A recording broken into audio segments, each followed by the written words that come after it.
Der Nürnberger Prozess gegen die Hauptkriegsverbrecher des NS-Regimes fand vom 20. November 1945 bis zum 1. Oktober 1946 statt.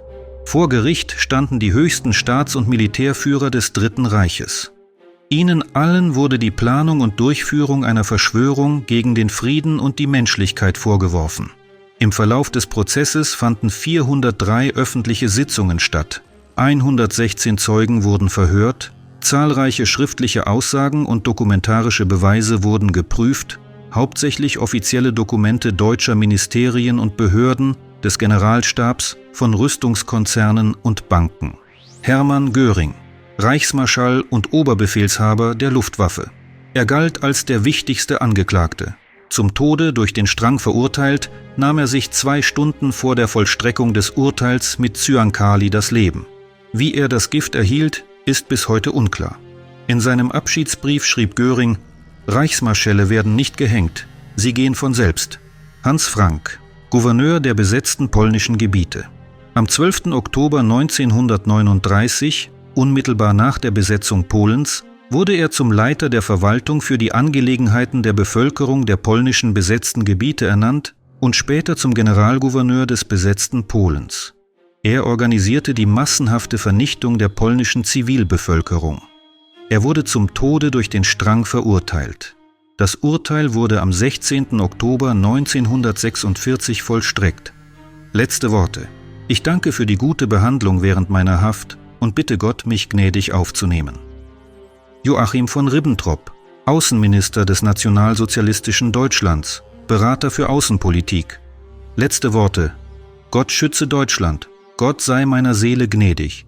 Mein letzter Wunsch ist, dass Deutschland seine Einheit wiederfindet und das Verständnis zwischen Ost und West zum Frieden auf Erden führt. Wilhelm Keitel, Chef des Oberkommandos der Wehrmacht. Er unterzeichnete die Kapitulation Deutschlands, die den Zweiten Weltkrieg in Europa beendete. Allerdings gibt es keine Belege dafür, dass Keitel 1939 gegen den Angriff auf Frankreich oder gegen den Plan Barbarossa opponierte. Er galt als loyaler Vollstrecker von Hitlers Befehlen.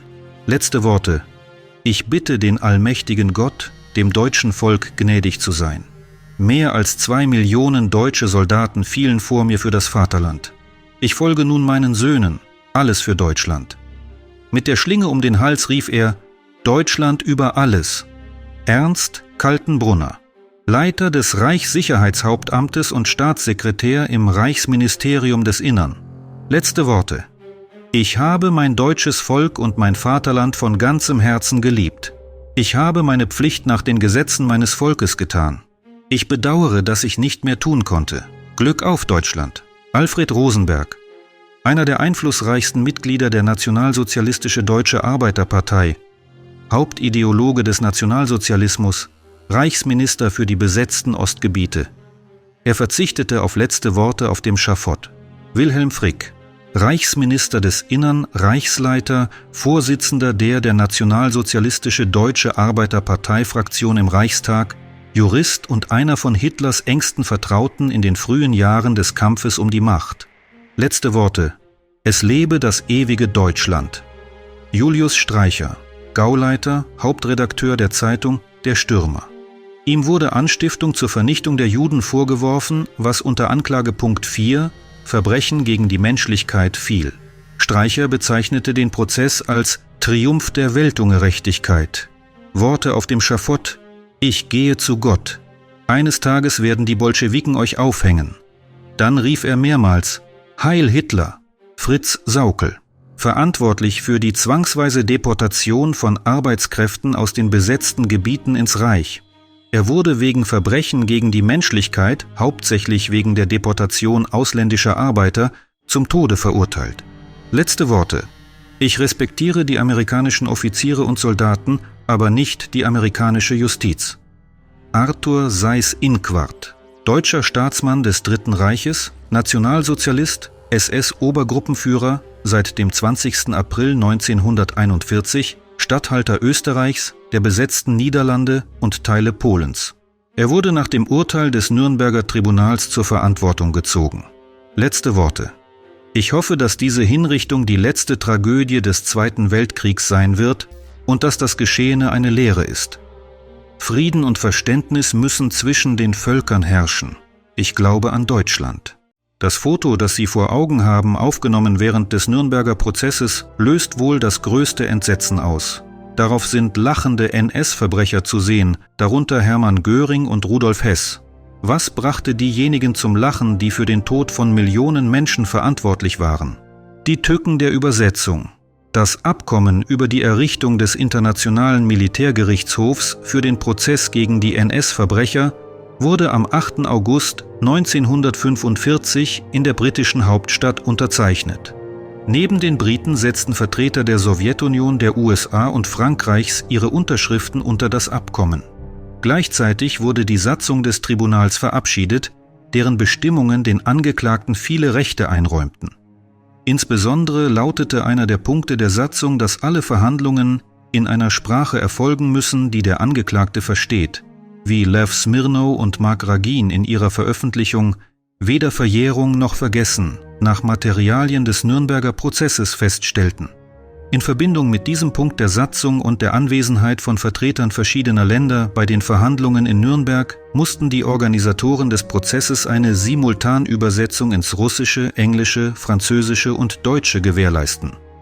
Wie Boris Polevoy in seinem Buch Am Ende Nürnberger Tagebücher schrieb, konnte jeder Prozessbeteiligte, unabhängig von der Staatsangehörigkeit, mit Kopfhörern alles in seiner Muttersprache hören, was Richter, Ankläger, Anwälte, Zeugen und Angeklagte sagten. Die nationalsozialistische Verbrecher wurden ebenfalls mit solchen Kopfhörern ausgestattet. In diesen Kopfhörern wurden die Angeklagten auch auf Film festgehalten. Unter den während des Nürnberger Prozesses aufgenommenen Fotos gibt es eines, das besondere Empörung hervorruft: der ungeschickte Assistent. Auf dem erwähnten Foto lachen die Nazis, unter ihnen der Präsident des Reichstags, Reichsluftfahrtminister und Nachfolger Adolf Hitlers, Hermann Göring, sowie der Stellvertreter des Führers in der Nationalsozialistische Deutsche Arbeiterpartei, Rudolf Hess, sorglos, als wären sie nicht für den Tod so vieler Menschen verantwortlich. Dieses Bild wurde während der Rede des Anwalts eines der prominentesten Ideologen der Nationalsozialisten, Alfred Rosenberg, aufgenommen. Der Jurist, dessen Name in einigen Quellen als Otto Stamer genannt wird, nutzte wie andere Anwälte die Dienste eines Assistenten. Da der Anwalt seinem Assistenten von Zeit zu Zeit Anweisungen gab, schaltete er gelegentlich das Mikrofon aus. Doch in einem Moment vergaß er, den Ton auszuschalten. Ausgerechnet dann reichte der Assistent dem Anwalt das falsche Dokument.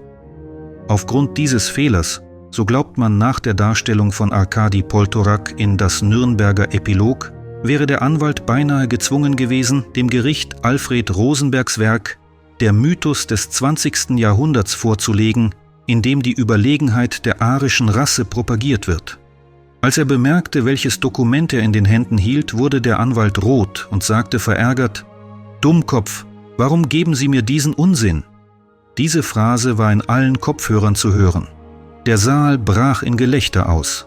Selbst der Hauptrichter aus Großbritannien, Lord Geoffrey Lawrence, der zu betonen pflegte, dass Lachen im Saal der Würde des Tribunals moralischen Schaden zufügt, konnte sich kaum zurückhalten. Doch lächelnde nationalsozialistische Verbrecher sind keine Richter, und ihnen sollte das Lachen wohl erst recht nicht gestattet sein. Unangebrachter Optimismus. Warum verhielten sich die Angeklagten so unbeschwert? Der Grund war, dass die nationalsozialistische Verbrecher glaubten, sie könnten einer harten Bestrafung entgehen. Sie hatten durchaus fähige Anwälte, deren Taktik, wie Roman Rudenko in seinem Buch Der Nürnberger Prozess gegen die Hauptkriegsverbrecher schrieb, darin bestand, das Verfahren absichtlich in die Länge zu ziehen. Die Verteidiger hofften, den Prozess letztendlich zum Scheitern zu bringen.